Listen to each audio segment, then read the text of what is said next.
precious Dhamma teaching.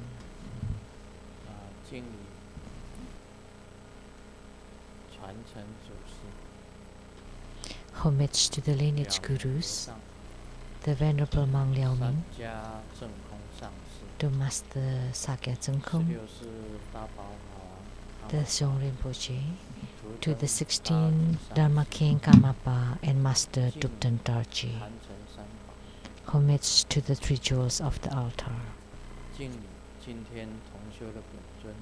Homage to the main deity of the group practice this evening, the Mahajundi Buddha Mother. Simu,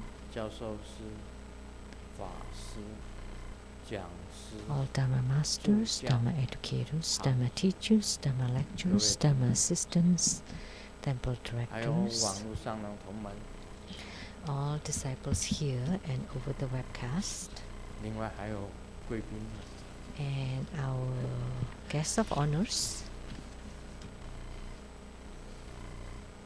侨委会海外信用保证基金会董事长谢胜华夫人 the chair of the Overseas Chinese Foundation, Miss Vivian Wu, and the accountant to the True Buddha Foundation, Dharma Sister Teresa, Dr. Zhou,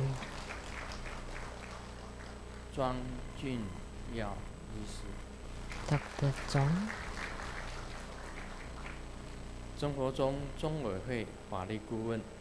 and the attorney to the True Buddha Foundation, Mrs. Zhou,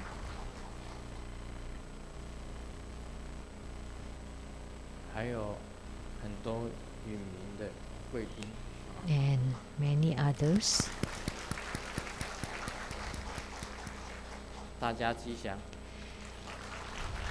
May all be auspicious.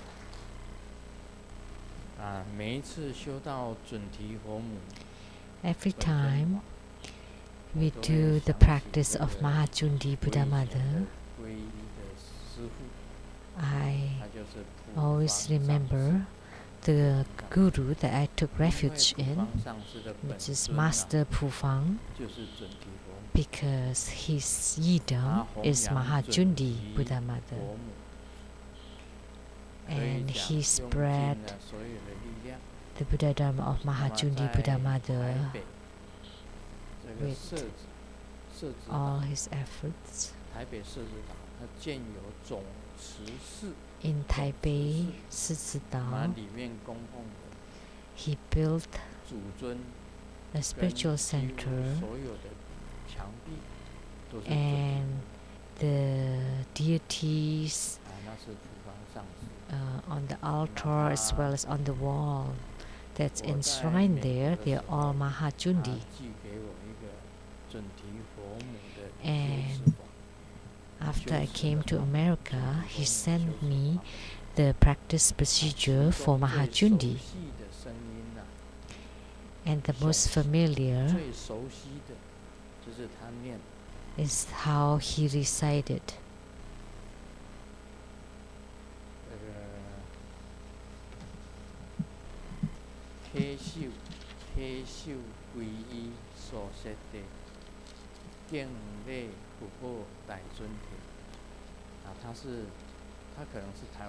I take refuge.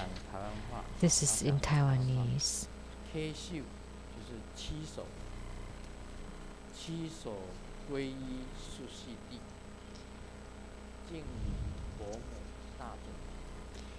So I take refuge first and foremost, and I paid homage to Mahajundi Buddha Mother. That was very clear, and he also taught me to recite the 100-syllable mantra.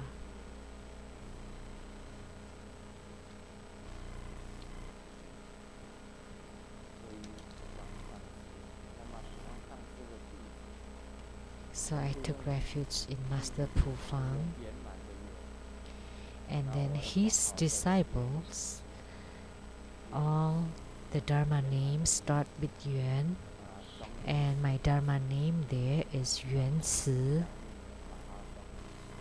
which means ponds, which corresponds to the Mahadharma lotus ponds. Yuan is the Yuan Man, which is perfect pond. So that's my connection with Mahachundi Buddha Mother. That's why Mahachundi is considered as the one of the 8 principal deities for True Buddha school. There are many Buddhas who were born from the Mahachundi Buddha Mother. That's why she's considered to be the Chi. I am not sure what this means. Perhaps there are 7 trillion Buddhas that were born from Mahachundi Buddha Mother.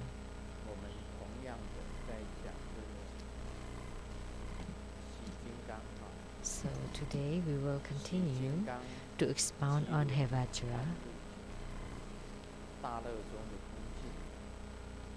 the auspicious Hevajra, which is the emptiness within great bliss.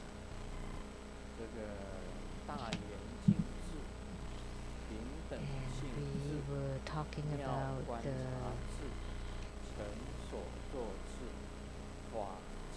perfect mirror-like wisdom, the wisdom of equal nature, the wisdom of amazing observation, the wisdom of all accomplishment.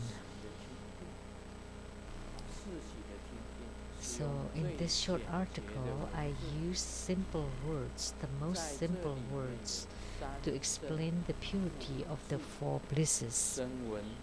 And here there are the 3 bodies or kayas, 5 wisdoms, Sravaka, Prateka Buddha, Bodhisattvas and Buddhas. So each Buddha has 3 bodies. So simply said, one is Dharmakaya or Dharma body, has no form and no appearance. It is unmoved. And the second is Sambhogakaya or the reward body.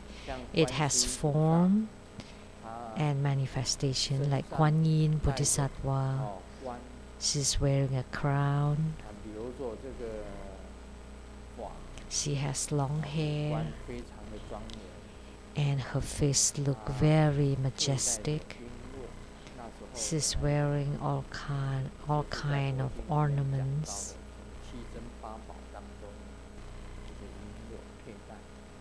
like written in the sutra, made of all kinds of precious gems.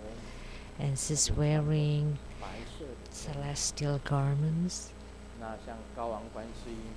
like the white robe Kuan Yin is wearing the white garments. If it's hiking Kuan Yin, she's wearing the crown of 7 Buddhas, and she wears precious, beautiful jewelries and colorful celestial garments. Look very majestic and beautiful. And as a spiritual cultivator, we need to visualize their look. That's the look of their Sambhogakaya. And Nirmanakaya, which is physical body, they manifest in a physical body. So among us, there are many who are manifestations of Kuan Yin Bodhisattvas. Like in Tibetan Tantrayana, we can say that's the pure land of the 4-armed Kuan Yin or Chenrezig. So Kuan Yin manifests in Tibet, and we often say that Dalai Lama is a manifestation of Kuan Yin, of Chenrezig. And the Karmapa, Dharma Kings also a manifestation of Chenrezig. So there are many Buddhas and Bodhisattvas who have transformation bodies, and these are called Nirmanakaya, or physical bodies. Like this Grandmaster Lu that's sitting here is the Nirmanakaya of Padma Kumara, and the Sambhogakaya is Padma Kumara, and the Dharmakaya is Vairocana Buddha. So these are referred as the three bodies or three kayas. Actually, in Christianity, they also have three bodies. You know, in the Bible study,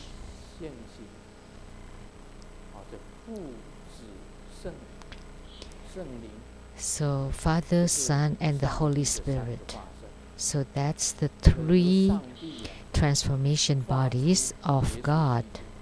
So from God manifests as Jesus Christ, and Jesus Christ manifests as all the Holy Spirits. So Christianity has Father, Son, and Holy Spirits, and they are also transformations, which is the Dharmakaya, Nirmanakaya, Sambhogakaya, and Nirmanakaya. And God has no forms. But in the Bible, if you have read it, you would know that God used His own form to make human being from clay, and then give a breath, blow a breath into it. That's how human beings are created. So God created man using His own form. So in Christianity too, they have three bodies.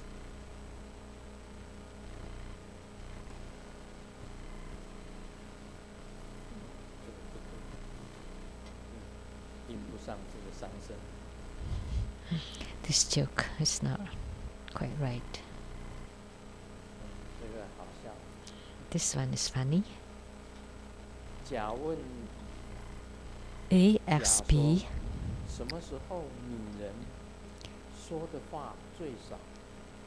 when would a woman speak the least? And B said, February. Why? In February? And then B said, because there are only 28 or at most 29 days in February.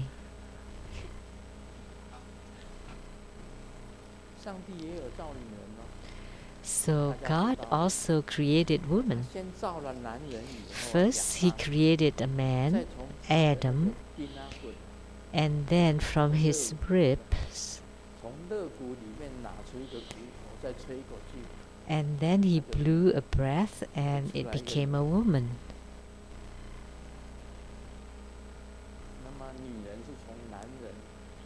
So woman came from a man. So man would be more perfect, and women are just a rib bone of a man. How come there's so many of them then? And men speak less, but not always. But typically, women like to talk more. So does it mean that rib cages like to talk? I am not sure.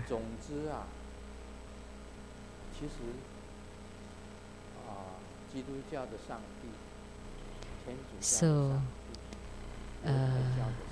God in Christianity, Catholicism, Judaism, Orthodoxism, Muslim, they are one God. Only people that differentiate them into 5 different gods. Actually, it's one. Actually, they are one. Because in Al-Quran of Islam, it also it mentioned Jesus Christ and Moses in the Old and New book. So Moses is in the old books, and then Jesus Christ is in the new books. So they also have 3 bodies there. And the 5 wisdoms, so the perfect mirror-like wisdom, the wisdom of equal nature, the wisdom of amazing observation, the wisdom of all accomplishment, and also the wisdom of all encompassing nature of Dharma realm. So if you embody this 5 wisdom, then you're Buddha. And Sravaka, which is a solitary hearer, which is what the Hinayana Buddhism is striving for.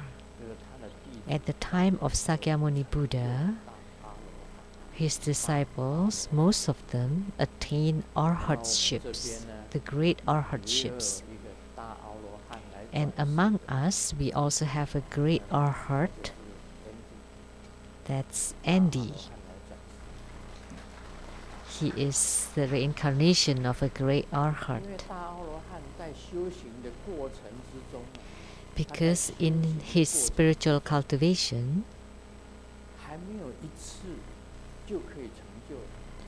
they cannot have attainment in one life. That's why they have 1, 3, or 7 lifetimes.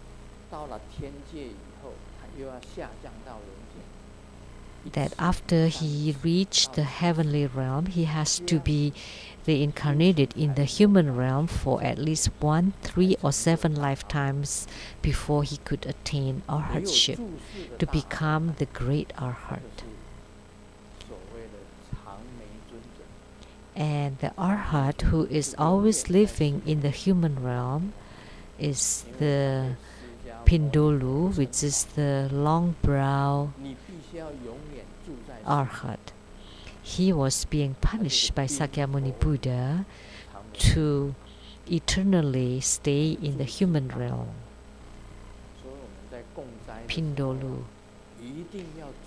So when we made offerings of food to the Sangha, then we have to prepare a seat for him.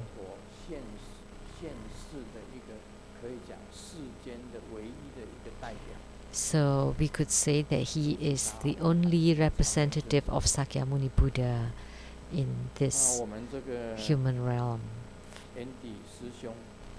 So Dharma brother Andy, he's also a great arhat.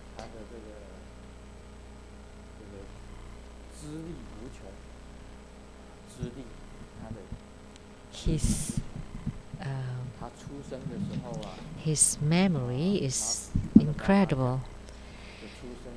When he was born, his mother said that his legs are in the lotus position. When the doctor straightened them out, it was back bended in the lotus position. There are 2 important things about arhat. First, you have to offer to him, to an arhat, and he doesn't eat leftover food. Food that's overnight. He has to eat freshly made food. You can ask Andy's mom. He has to eat fresh food. He will not eat leftover food.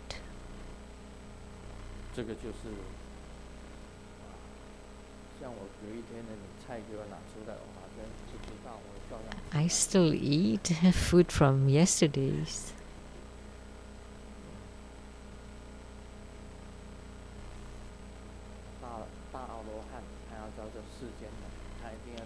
So a great arhat has to be reborn in the human realm, and he would be born into the donor from the previous lives, and the parents would make offering to him all his life.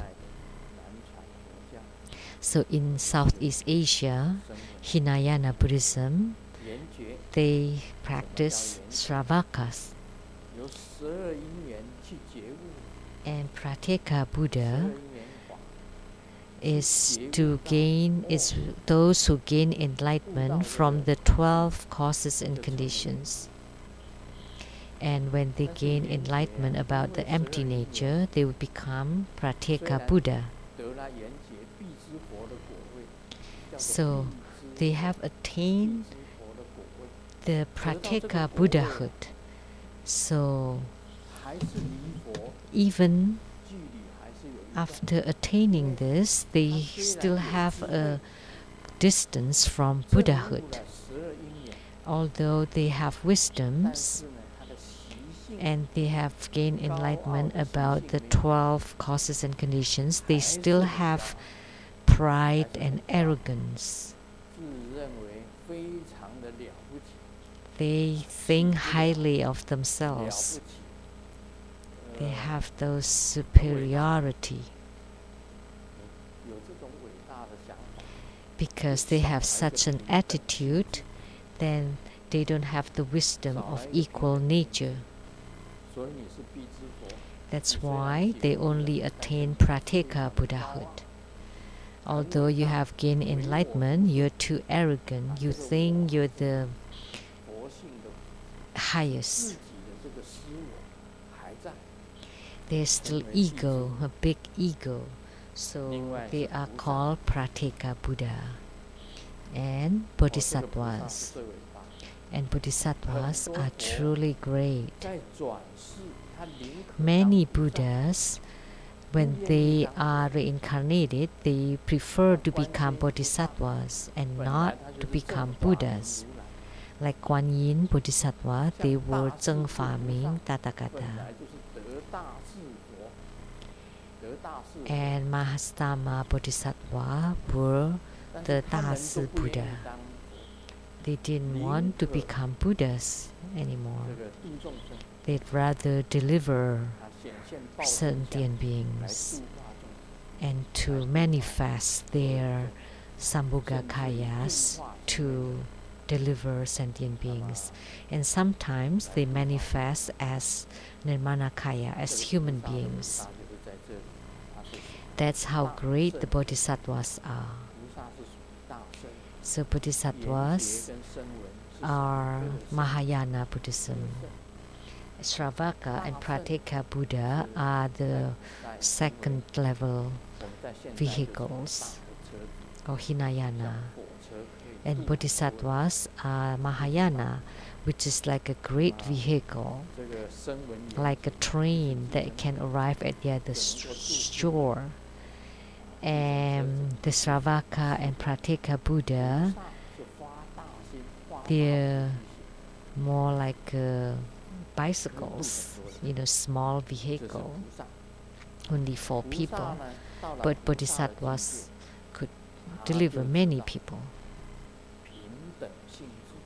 Anyone that has reached Bodhisattvahood, they would comprehend the wisdom of equal nature,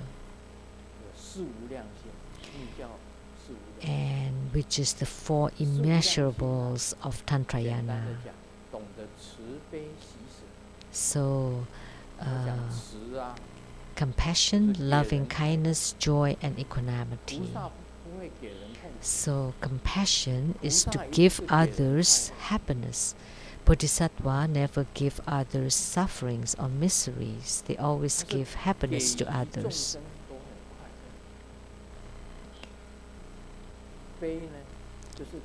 And loving kindness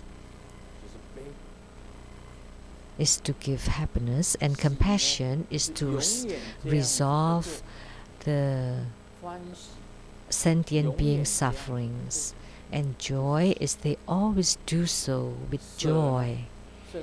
And equanimity is they can forsake everything, including their lives.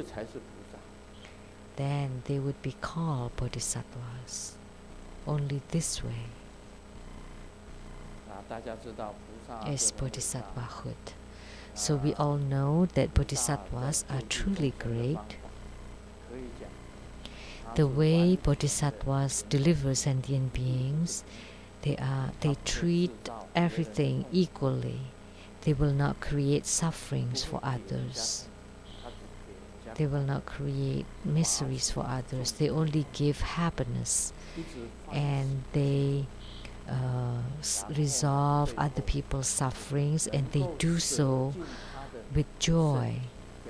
And they can forsake their bodies, time, life for the sake of all beings,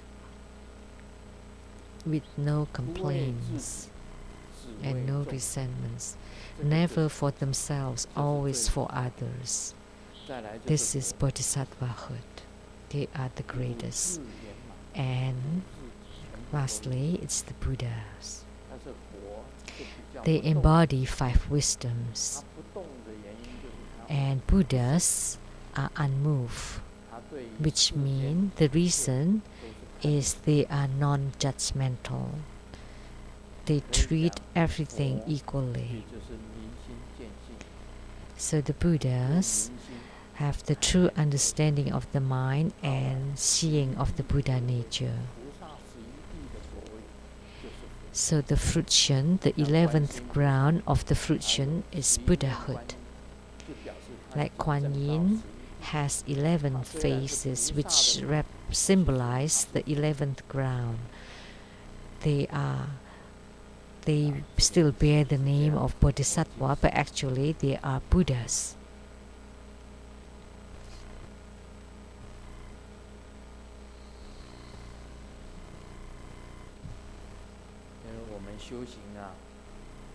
So, in our spiritual cultivation, it is not a simple matter. Spiritual cultivation is not a simple matter. Even becoming a bodhisattva is hard. A lot of people take the vows to become lay bodhisattva, but actually it's very difficult to accomplish. You cannot have any selfishness at all.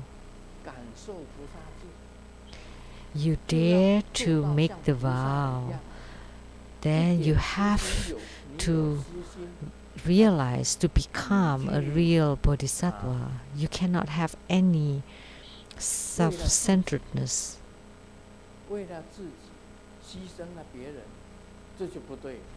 So if you sacrifice others for yourself, that's not right. That's not a bodhisattva. It is very hard to become a bodhisattva. Everyone likes to make the vow to become lay bodhisattvas, hundreds of them. And after the reflection of the mirror, they think that they're bodhisattva, but as soon as they get home, they fight or they scold their husbands and they beat the children. No, you can't. If you say something wrong, then you're not like a bodhisattva anymore. Bodhisattvas have to say kind words, very tender words, words that help others,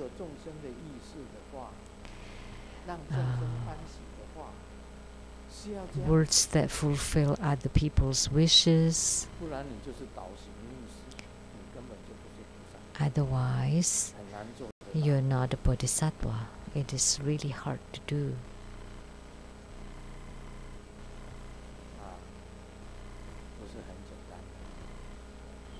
It really is not simple. A daughter failed her test, and her dad said firmly, I believe one thing. I know that you did not cheat in your tests. And the daughter said, No, it's not that I didn't cheat, but I didn't cheat successfully.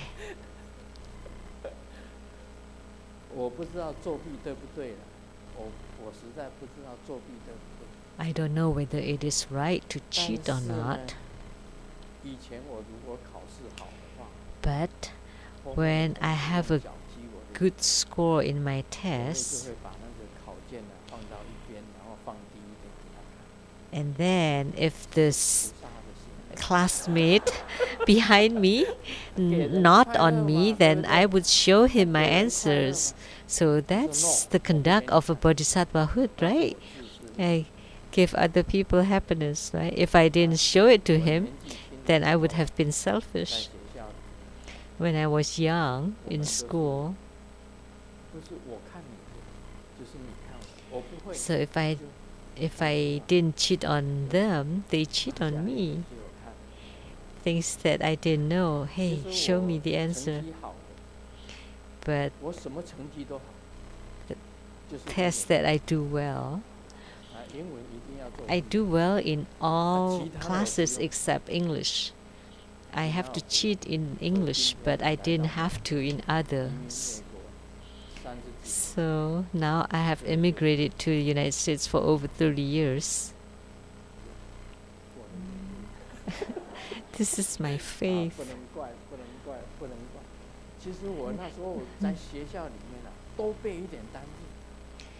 If I had done more homework in class then, memorize more vocabularies, then I don't have to be like right now.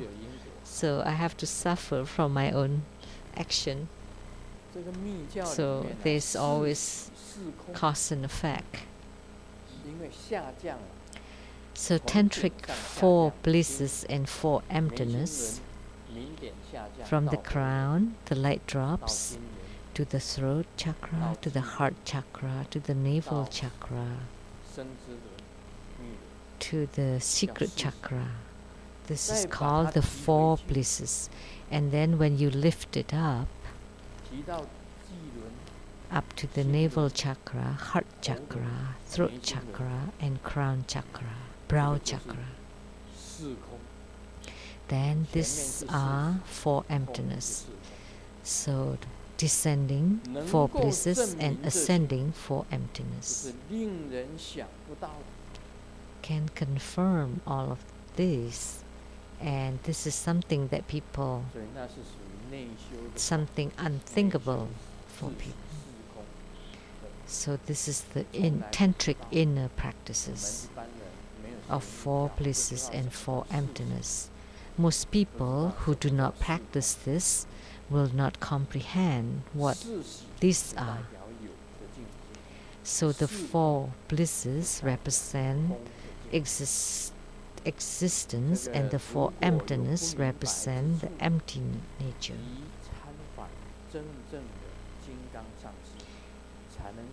If this is unclear to you, you have to ask a real Vajra master to obtain clear explanations about it. And my personal experience is the Han, the light drops descending to each of the chakras. You have to open the central channel in order for the Han character to descend. I do push-ups to open my heart chakra, and I twist my neck to open my throat chakra.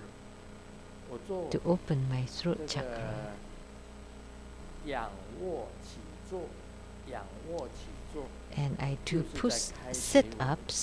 sit-ups to open my navel chakra. And I do the non-leaking practice, inner fire practice, to open the secret chakra.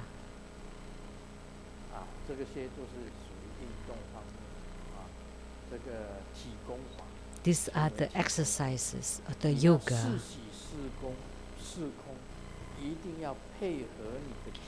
So, in order to practice the 4 blisses and 4 emptiness, you have to do this yoga, because there is contradiction between existence and emptiness. But actually, in Buddha Dharma, there is no contradiction. Existence is emptiness, and emptiness is existence. Once you gain enlightenment, you would comprehend this. If you have not gained enlightenment, you will not know what is existence and what is emptiness. There is a husband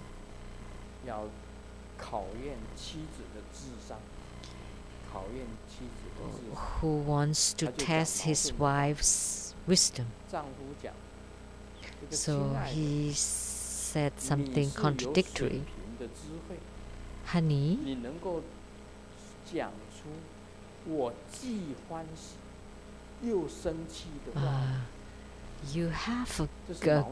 you are very wise. Can you say something that would make me happy and angry at the same time?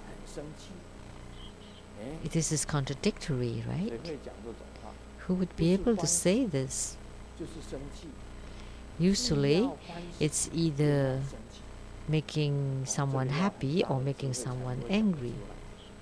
But we need someone wise to be able to say this. So the wife kept silent for a while. She's very wise, and then she said,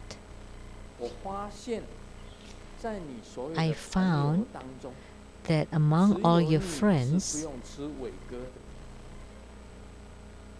only you're the only one who didn't have to take Viagra.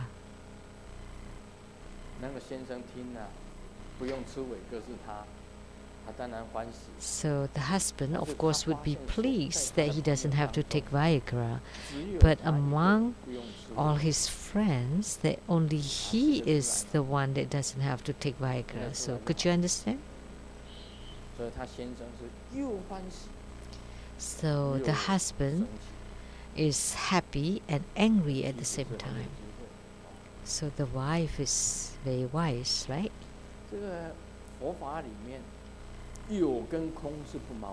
So in Buddha Dharma, existence and emptiness are not contradictory. They are interconnected and they are together. How could it be? Existence, reality, and emptiness is empty. How could they be together? If you comprehend this, then you would have gained the complete enlightenment. If you can truly comprehend it, then you gain complete enlightenment.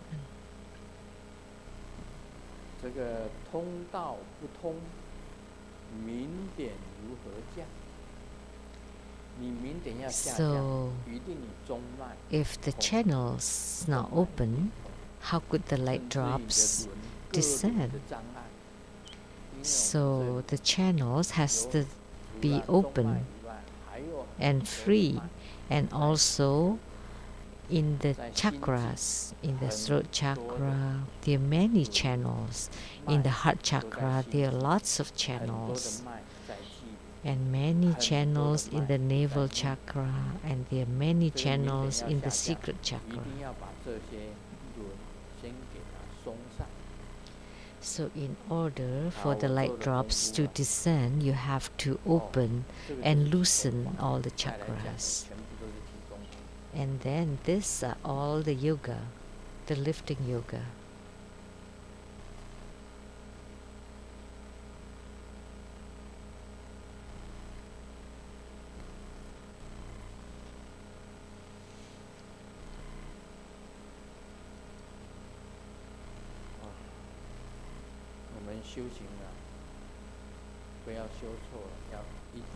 In our spiritual cultivation, make sure that we do not make mistakes.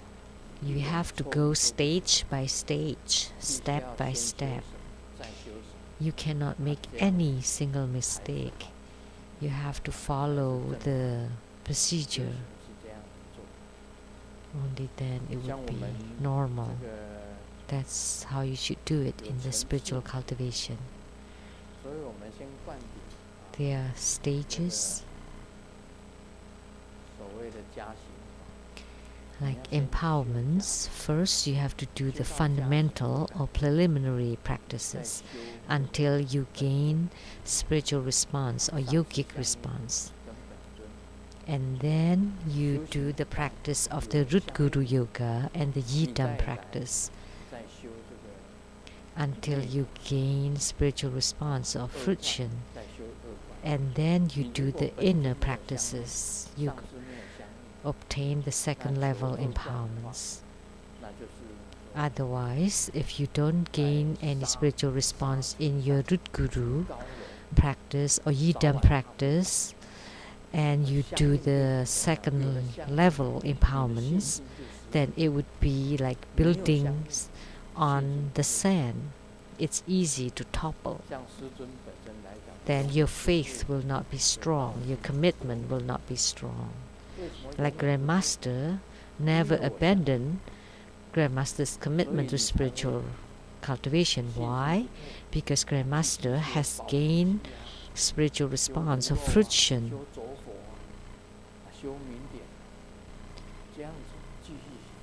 So after you gain spiritual response, then you can start doing the energy yoga, the inner fire, the light drop, the non-leaking practices. There's a beautiful girl that joined a field trip, and she has to fill a form about the personal information. It has to be right. There should not be any mistakes. And when she returned to the dorm, she thought, oh no. She placed career and the Chinese zodiac. She did it upside down. So like rats, ox, tiger, rabbits, dragon, etc. And then her friend said, that's fine, most people would get it. Career and zodiac, right? So you put your zodiac in the career field and vice versa. But the lady thought, no. But my Chinese zodiac is chicken, and in Chinese chicken also means prostitute. So that's why you cannot even make the smallest mistake. It's the same case in our spiritual cultivation.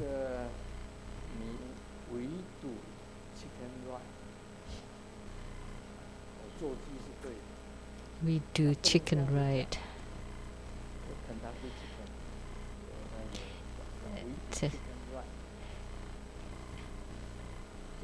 The translation into Chinese is like, it is right to be chicken.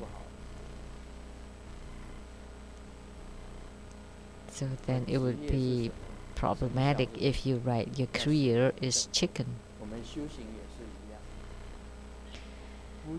So you have to do it right. The same in our spiritual cultivation. Don't jump. Don't be too ambitious. Like some people ask for 10 empowerments. And then I asked him, so which deity would you want to practice? And he said 1. And then you can just get empowerment for that deity. Okay, if you want 10 empowerments, do you have time to do the practice of all 10 empowerments?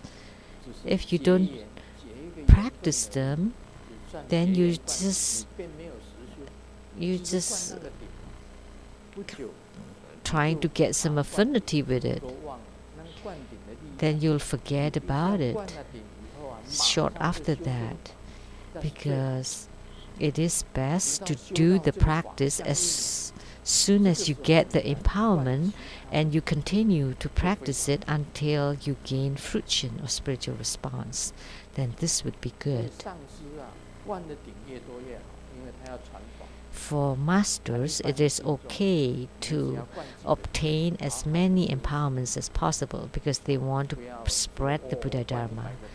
But for the rest, there's no need to get too many empowerments. Like there was a disciple that sent $100 for 100 empowerments. This person did not understand what empowerments is about. In empowerments, Grandmaster has to invoke the deity, has to make offerings to the deity, recite his mantras, invoking him.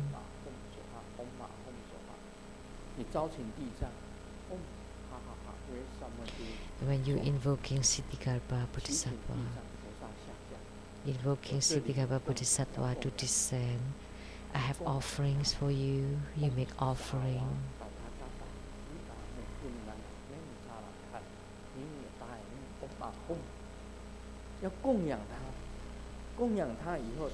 After you make offering to him, he would descend to the body of the Grandmaster, or to the Dharma implement, or to his statue. And then Grandmaster used this statue after knowing that he has descended, and then use the implement to give empowerment to you. Then that would be in compliance with the Buddha Dharma. If you ask for remote empowerments for 100 deities and make offering of $100, then this person does not understand about Tantric Buddhism, about how precious empowerments are. Even if Grandmaster give the empowerments of these 100 deities, you have to set up an altar, maybe 100 tables of offerings for the deities at your home, and with great earnesty and sincerity, you invoke the deities to descend. Only this way, there would be power to connect. It's not that by making offering of $100 and you do nothing and you get the empowerments. For any empowerment, you need offerings, because you have to invoke the deity, because not every deity is on my body. You have to understand this.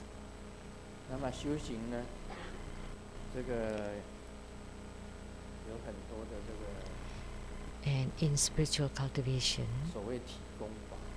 there are many yoga. And the Indian yoga also to turn the wheels inside the body, to turn the central channels. First, twisting the neck.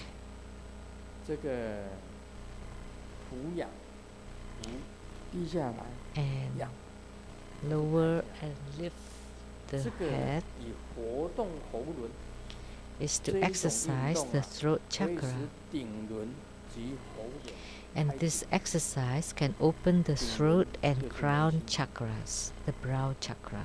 The crown chakra is the brow chakra. Second, do push-ups frequently to exercise the heart chakra, and this can open the heart chakra. Grandmaster often do push-ups every time 30 times. Every evening, other than Saturday and Sunday, here at the altar, I would do 30 times push-ups to open the heart chakra. Third, place the two fists on the knees,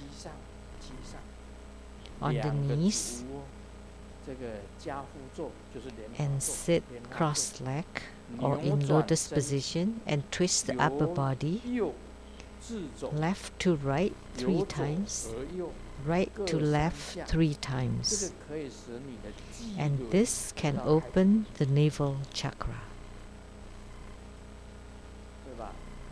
So, do you know how to do it? Sit cross-legged, lotus position. Those who cannot do this, you can sit flatly. The legs are not on top of each other, but you sit straight and push in your legs as close as possible, and then twist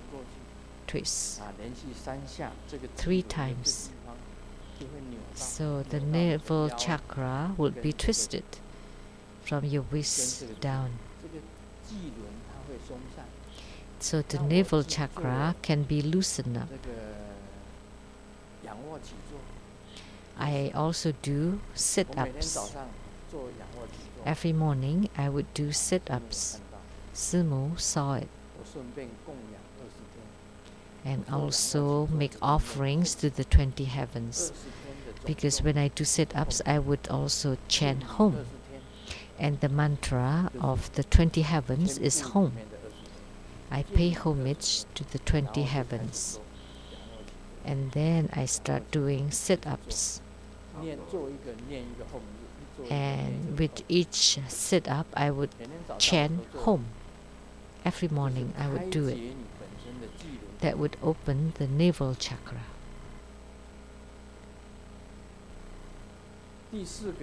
Fourth,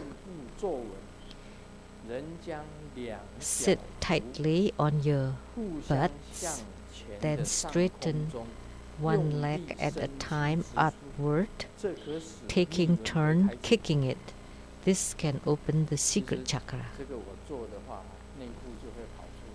If I do this, my underpants would show because I don't wear long pants. All I wear is this lama skirt, so I cannot show it to you. So you sit like this. This is 2 legs up in the air and 2 arms. It's like riding bicycle in the air. So like riding a bicycle in the space. So you hold on your butt. So with this exercise, you can open the secret chakra.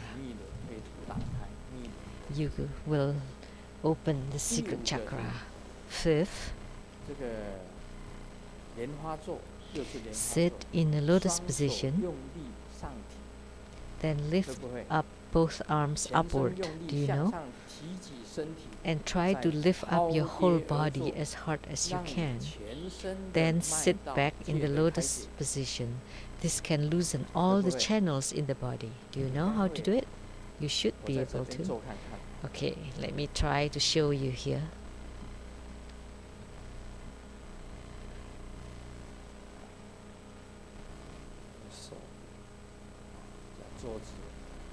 You have to sit upright. 这样子啊，上去下来，会不会？ So, can you do it? 用力一按，这个身体弹上来，再跌下去。 And the body would be lifted up and drop down. 末轮脉道界的开解。 So you will loosen and open all the channels in the body. And next is the great body tremor. stand upright, and your mouth is chanting ha, ha, ha. And you jump on both legs and shake all your limbs and body. This can open all the channels and chakras. So if your legs are strong, you can jump all the time. And just relax your whole body. And you chant ha, ha, ha. Open your mouth and chant ha. So this is the great ha body tremor. So the brow chakra, throat chakra, heart chakra, navel chakra, secret chakra would all be loosened up. Earlier I showed you the sitting position, and this one is standing position. So these yoga exercises are very simple to do, and you have to do them every day. Before, Grandmaster taught the seven yoga exercises. But how many of you who are doing it every single day? Please raise your hand. Every single day. Anyone? See, even after I taught it, see, it's like you're boiling the water. When the fire is on, they do it every day for a period of time, and then once you turn off the fire, they stop and the water cool down to become cold water. But these yoga exercises should be combined with your inner tantric practices. When you do the treasure-based energy yoga, for the chi to enter into the central channel, all your channels and chakras have to be open in order for the chi to enter into the central channels, in order for the chi to reach here, in order to do the inner practices. Like the inner fire has to be able to flow to the brow chakra in order to attain the four blisses and four emptiness. So if your secret chakra is not even open, and then the navel chakra, it's blocked by the navel, and the heart chakra, it's also blocked by the heart, but the heart's over here. And the throat chakra, it's also blocked. It's not open. It's possible. So that's why, in order to have attainments in inner practices, it's very difficult. These are all the yoga practices.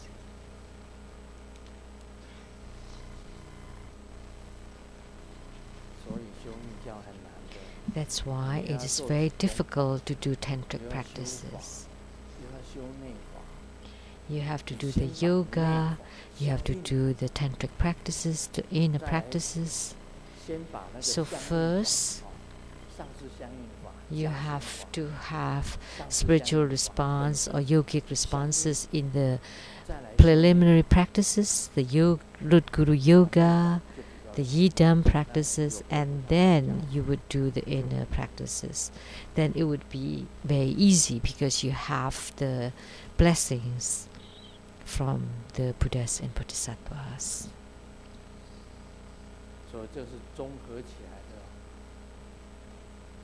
So this is all combined. So you cannot miss any part. So you have to go step by step. You cannot jump over. There is no use because you would fail. Huh? Beer said, those who drink beer said, those who drink me are romantic, and those who drink wine said,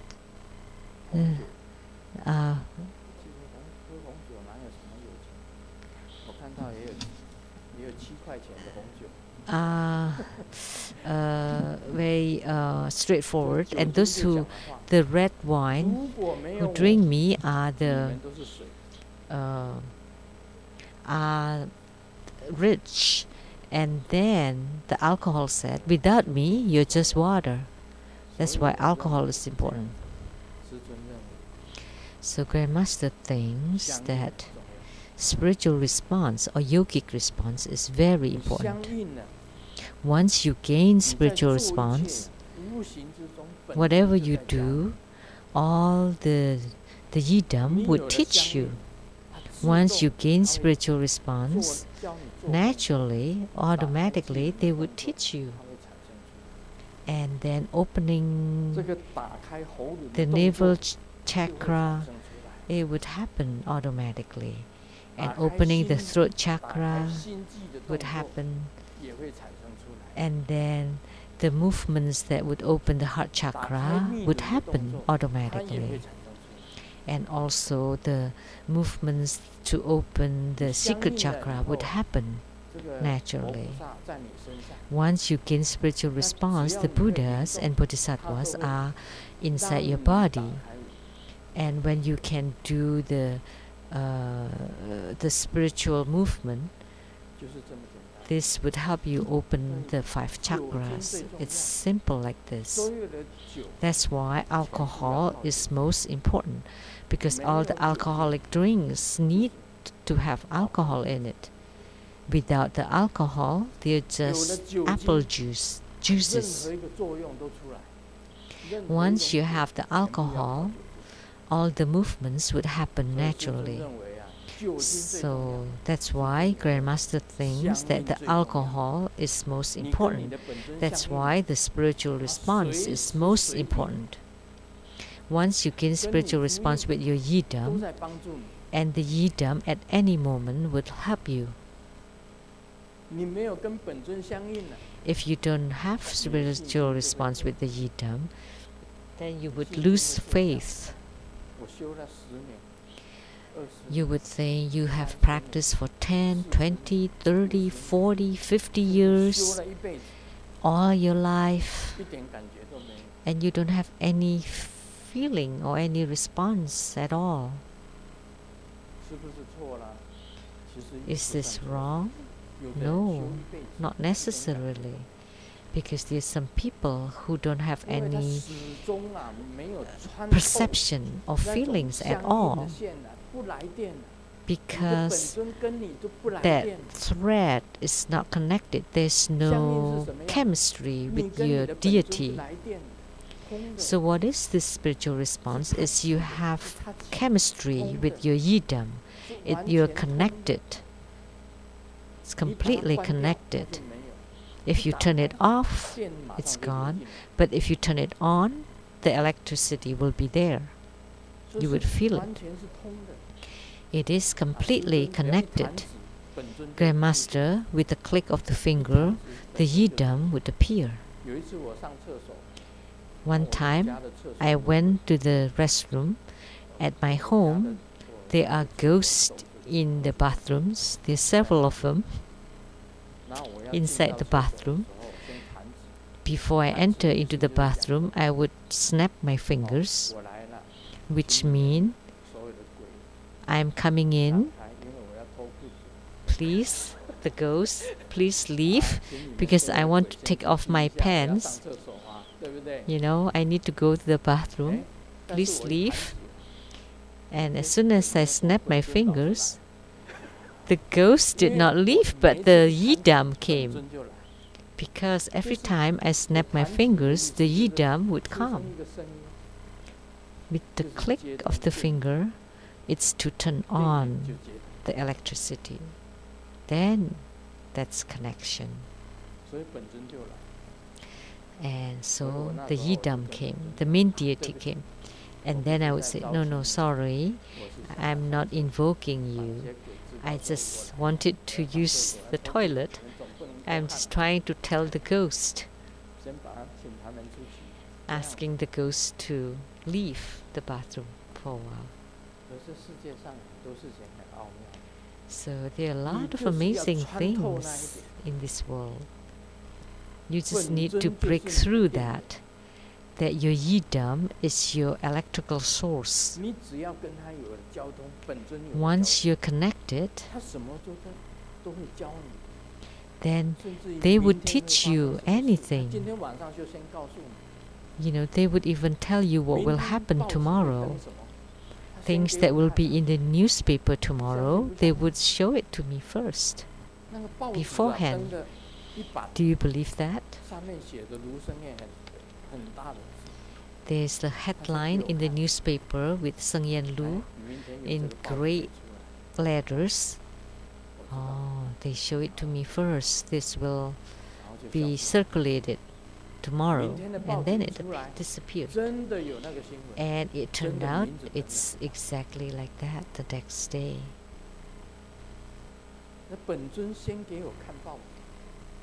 So my yidam showed me the newspaper first. Sometimes newspaper of the future 5 or 10 years to let me know ahead of time. So there's benefit to have a yidam connected with you.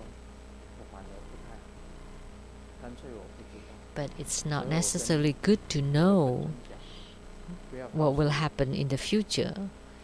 So I tell my yidam, there's no need to tell me. Good or bad news, there's no need to tell me.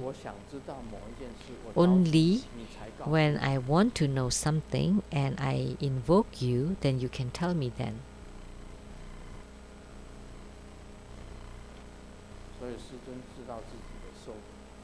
So Grandmaster knows about my lifespan.